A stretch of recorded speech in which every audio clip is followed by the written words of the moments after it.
ജനങ്ങളിൽ നിന്നും തിരഞ്ഞെടുത്ത് ജനപ്രതിനിധികൾ ഭരണം നടത്തുന്നതാണല്ലോ ജനാധിപത്യം എന്ന് പറയുന്നത്.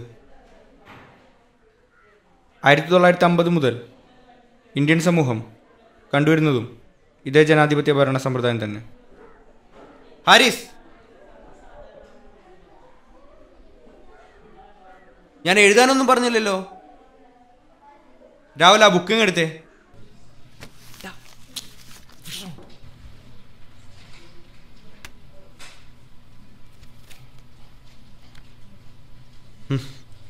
എന്താടോ SKU? രാഷ്ട്രീയ പാർട്ടിയാ സാറേ, വലിയ രാഷ്ട്രീയക്കാരനാ.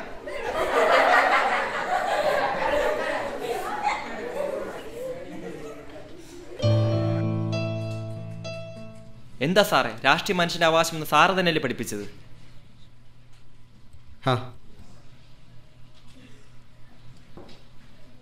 നിങ്ങളുടെ ഇതേ പ്രായത്തിൽ ചിത്രങ്ങളെയും ചായ പെൻസിലുകളെയും സ്നേഹിച്ചു നടന്ന ഒരു 17കാരൻ ഈ ക്ലാസിൻ്റെ മുൻനിരയിലുണ്ടായിരുന്നു.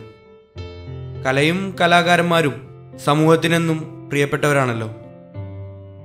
ഒരു നാൾ ആ കലാകാരൻ രാഷ്ട്രീയമെന്ന മോഹവലയത്തിൽ എത്തിച്ചേർന്നു.